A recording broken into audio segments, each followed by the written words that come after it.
but that might prove useful. So what I've decided to do is, instead of bringing it all the way to the top, as you saw here, I'm going to keep the washers just in the odd case that it might work. And I also added some WD-40 here inside the piston itself, the sinking piston, to try and give it a little bit more flexibility. Okay, so we're going to stop here, and then we'll pick it up. Once we finish, you can see here's another piece of the tripod. So this is really actually handy, because if I need some more pipe, some small retaining or supporting pipe, I can find it in my handy Chinese tripod, broken Chinese tripod. Okay, so I hope you find that useful. It's very simple, very straightforward. So we pull the legs off, pull the retaining clip, and then we turn the chair upside down so that we can have easy access to it. And we find a suitable rod. You'll probably have some of these laying around the house, either metal or PVC plastic, that'll serve in a useful capacity in order to repair this sinking chair problem. Okay, so now we got our measurement. We got a nice and clear measurement on that, where we're going to cut.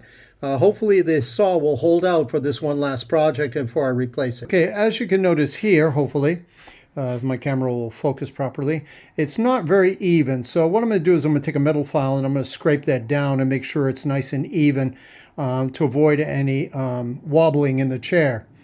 Okay, that's because my saw is rather old and rusty and not really functional. But you use the tools you have at hand. This is the guy, and it's probably time to get him a replacement. I mean, he served me well over the years. He's about 25, 30 years old, so it's a good saw, given that it's pretty functional over a long period of time. Okay, so as you can see here, I've fitted the two washers back on to give us an idea of the size that we need. And as you can see here, we're a bit long, we're a bit tight with the thing, so I'm going to have to take off maybe a 1/2 centimeter here. I'm just going to saw off a 1/2 centimeter. You can see how it's. I want to keep these washers just in case. You never know. Okay, so I'm going to keep these washers. So I'm going to remove about a half centimeter, and then I'm going to mark it with a pencil, cut it evenly, and then file it off.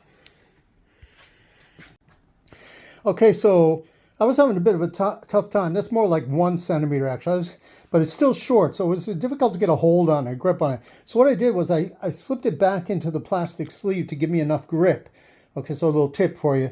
If you have something that's a little bit too short, slip it inside something else, and that'll serve as a good handle to give you a grip on that so you're not hurting yourself, okay? Okay, so as you can see, that cut up at an angle, and it was 1 centimeter that I cut off there that I was able to let the camera just see if it'll focus here. Okay, so we cut off, and you can see it's at a rising angle, which is okay. I did build up a sweat cutting that baby because it was so short. Okay, so double advantage. I'm able to stabilize my chair at the same time get a little bit of a physical workout. Okay, so interestingly enough, if you look at this aluminum sleeve that went on the outside of the supporting rod, you can see that it's highly dented, it's highly damaged. So I'm going to leave that one off completely. There's no sense in, beautifying the thing because it's going to be invisible under the plastic covers in any of that. And this will be strong enough. This internal component will be strong enough. As you can see, it doesn't even fit inside anymore because of the damaged sleeve. Okay, so that's very, very weak. Now we're going to take that and we're going to file it nice and even so that it fits flush. Okay, so we got a nice flat metal file, and we're going to just even that out. Get it nice and even so there's no jagged edges, don't risk cutting yourself, and make sure it fits a little bit flush with those washers. They're going to sit on top of it. Okay, so here I'm replacing the plastic sort of retaining cover cups that stack up. You see them on all these pneumatic chairs, these gaming chairs. So this is a sort of thing to hide the ugly hydraulic piston. So I'm just replacing those. They slip right back on. As you can see, it's a nice tight fit. So as you can see, we've left enough room for the washer, for the rubber washer that we're going to fit over there, and the plastic washer that goes on top of the rubber washer.